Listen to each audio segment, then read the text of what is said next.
président Salawerk Zewde est arrivé à Alger pour une visite officielle de 2 jours en Algérie.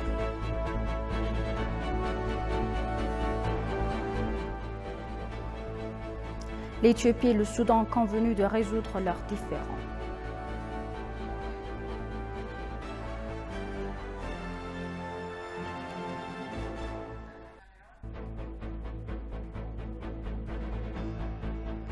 Bienvenue chers téléspectateurs, c'est Aline Teibarou avec le journal du 6 juillet. La présidente Salawerk Zewde est arrivée à Alger pour une visite officielle de 2 jours en Algérie. Elle prendra également part à la célébration des 60 ans de la fête de l'indépendance de l'Algérie. Au cours de son séjour à Alger, Salawerk discutera avec le président Abdelmadjid Tebboune des moyens de renforcer davantage les liens de longue date entre l'Éthiopie et l'Algérie.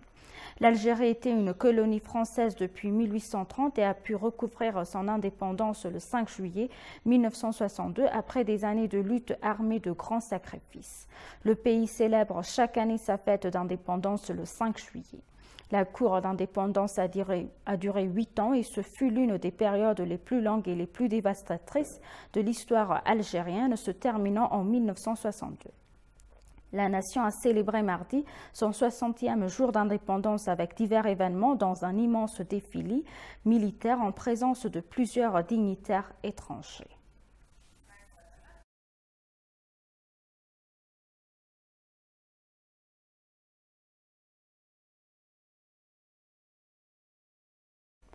Par ailleurs, le Premier ministre Abiy Ahmed a rencontré le général Abdel Fattah al-Burhan, président du Conseil de souveraineté et de transition de la République du Soudan en marge du 39e sommet extraordinaire de l'IGAD.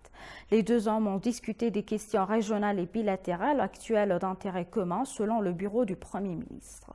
Nous avons tous deux convenu que nos deux pays ont de nombreux éléments de collaboration tels que travailler pacifiquement, nos liens communs dépassent toutes les divisions. Nous nous sommes tous les deux engagés à dialoguer et à résoudre pacifiquement les problèmes en suspens, a déclaré le Premier ministre Abiy Ahmed.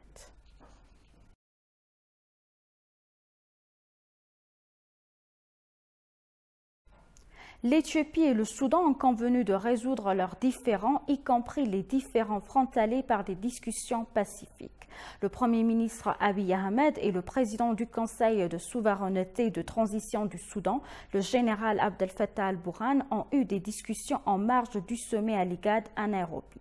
Rappelant l'existence des relations solides et historiques entre les deux pays, a déclaré le Premier ministre Abiy Ahmed, un accord est conclu avec le Soudan pour résoudre les différends de manière civilisée par le dialogue au profit des peuples des deux pays. Matasabia Weldaragay a plus.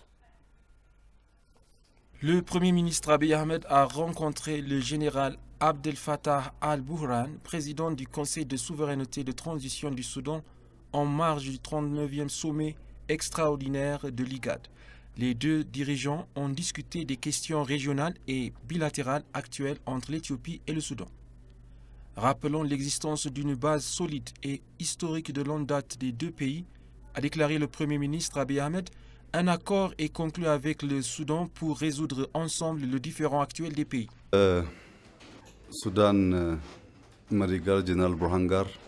Nous avons convenu de renforcer les relations entre les deux pays en résolvant les différends de manière civilisée par le dialogue au profit des deux pays et du peuple.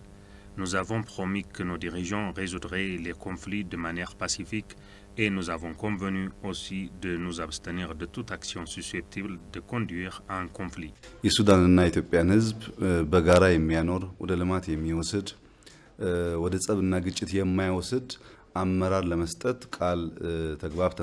Abiy a également révélé que les relations entre les deux pays doivent dépendre du développement mutuel plutôt que de s'interférer.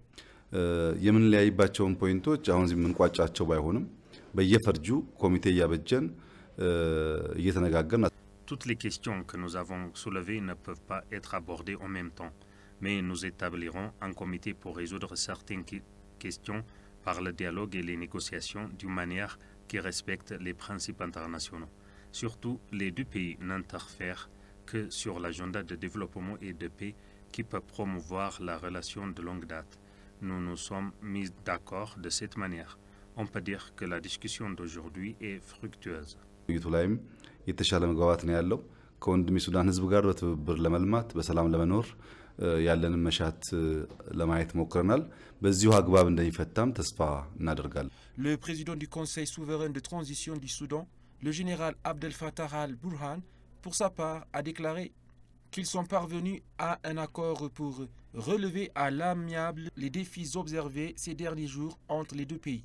La résolution pacifique du conflit contribue à sécuriser les liens historiques et les avantages mutuels des deux pays, a ajouté le président. نحن طبعا جلسنا كإخوان وتحدثنا كإخوان لدينا بعض.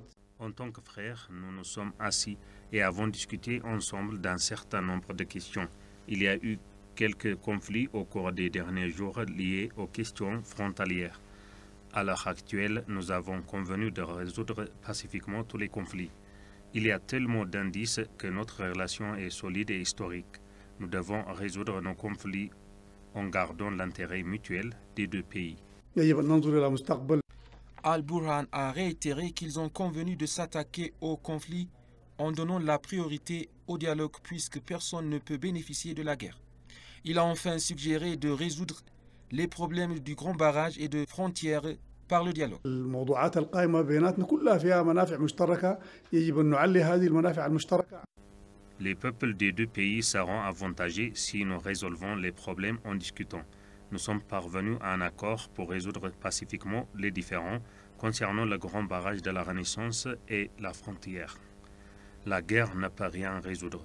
C'est pourquoi nous avons décidé de résoudre nos différends par le dialogue pour le bien de notre peuple. Al-Burhan a remercié le Premier ministre d'avoir une bonne attitude envers le peuple soudanais et il s'est engagé à renforcer les relations entre les deux peuples, a-t-on appris.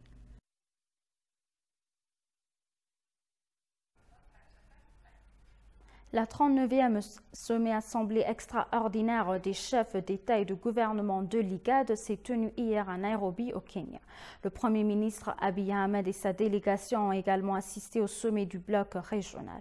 Dans un communiqué conjoint publié à l'issue de la réunion, les pays membres ont souligné la nécessité d'aborder en collaboration et de s'attaquer diplomatiquement aux problèmes nationaux liés à la politique et la sécurité qui ont le plus grandes ramifications dans la région de l'IGAD. Selon le communiqué, les dirigeants ont apprécié et se sont engagés à soutenir les mesures positives prises par le gouvernement éthiopien vers l'accès humanitaire et la résolution pacifique du conflit affectant la partie nord du pays et le dialogue national inclusif. Le bloc régional d'IGAD a également exprimé son soutien aux pourparlers de paix dirigés détenus par le Soudan et au rôle de facilitation du mécanisme trilatéral de l'UA, l'IGAD, l'ONU, ainsi qu'à l'accord de paix revitalisé du Soudan du Sud avec un appel à résoudre les problèmes en suspens. L'Assemblée a souligné que la sécheresse qui dure depuis 40 ans associée à la pénurie de vivres au conflit en Ukraine, au Covid-19 et aux fortes inondations compromettent la situation humanitaire et sanitaire dans la région et a appelé les partenaires internationaux à apporter leur soutien. Le Premier ministre Abiy Ahmed et sa délégation ont conclu leur visite et sont retournés en Éthiopie.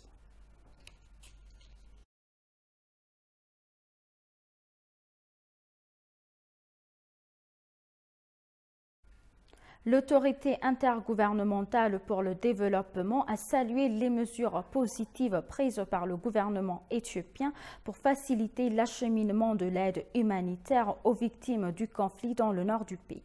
L'IGAD a réaffirmé sa disponibilité à soutenir les efforts du gouvernement éthiopien. Le 39e sommet des chefs d'État et de gouvernement de l'IGAD à Nairobi au Kenya s'est conclu par une déclaration conjointe sur diverses questions communes.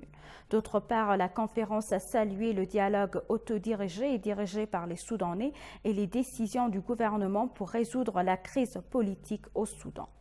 L'IGAD a exprimé son soutien aux pourparlers de paix en cours au Soudan sous les auspices de l'Union africaine, de l'IGAD et des Nations unies, ainsi que des appels à une solution à la crise du Soudan du Sud.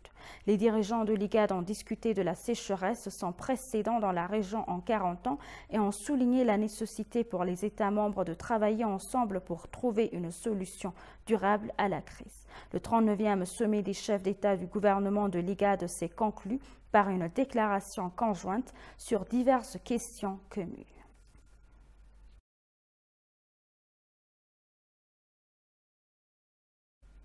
Le ministre des États aux Affaires étrangères, l'ambassadrice Burtukan Ayano, a reçu l'ambassade des États-Unis à Addis Abeba, Tracy Ann Jacobson. Au cours de leur discussion, le département d'État et l'ambassade des États-Unis ont discuté en détail de la manière dont ils peuvent améliorer leur service aux citoyens. La ministre d'État, l'ambassadrice Burtukan, a pour sa part déclaré que divers services fournis par le ministère sont fournis à la communauté diplomatique et aux organisations humanitaires. Elle a déclaré que des travaux étaient en cours pour rationaliser la délivrance de visas aux clients par le biais du service d'immigration et de naturalisation. Elle a également appelé les services consulaires fournis par l'ambassade des États-Unis en Éthiopie à être le centre de l'amitié entre les deux peuples. Selon les informations obtenues du ministère des Affaires étrangères, l'échange de vues sur d'autres questions bilatérales et d'actualité est d'un grand bénéfice pour les gouvernements et les peuples des deux pays.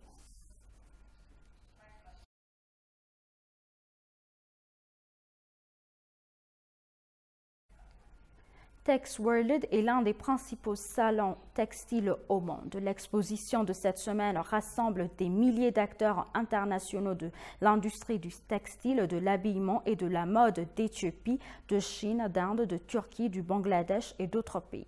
L'Éthiopie est représentée par 9 sociétés exposantes locales et internationales présentant leurs produits. Une délégation éthiopienne co-dirigée par le ministre d'État à l'industrie Tarek Mbululta, le sous-commissaire de la Commission éthiopienne des investissements Daniel Teresa et l'ambassadeur d'Éthiopie en France Henok Tafarra ont participé à la foire. À l'ouverture de la foire, une conférence de presse et une table ronde ont été organisées pour mettre en évidence les opportunités d'investissement spécifiques au secteur en Éthiopie.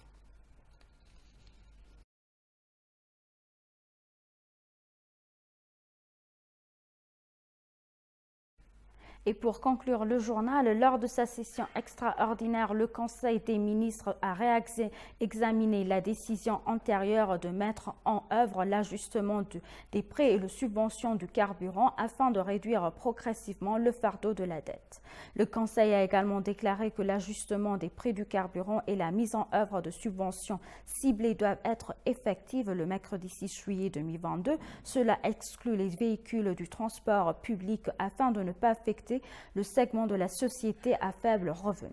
Il a souligné que si le prix des produits pétroliers était calculé directement en juin de cette année, selon le prix d'achat sur le marché mondial, le prix d'un litre de diesel à Addis Abeba aurait dû coûter jusqu'à 91 birrs et celui de l'essence 82 birrs. Par conséquent, l'essence sera vendue 47,83 birrs par litre, tandis que le carburant diesel coûtera 49,02 birrs par litre et le kérosène pour 49,2 birrs par litre à compter depuis aujourd'hui.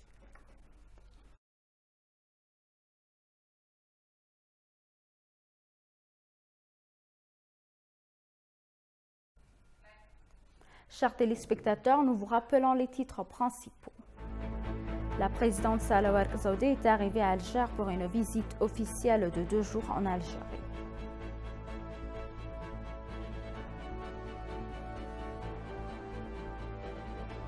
L'Éthiopie et le Soudan ont convenu de résoudre leurs différends. Merci, chers téléspectateurs. C'est la fin du journal. C'était Aline Taïbaro avec le journal. Restez avec nous avec le reste des programmes. Bonne journée.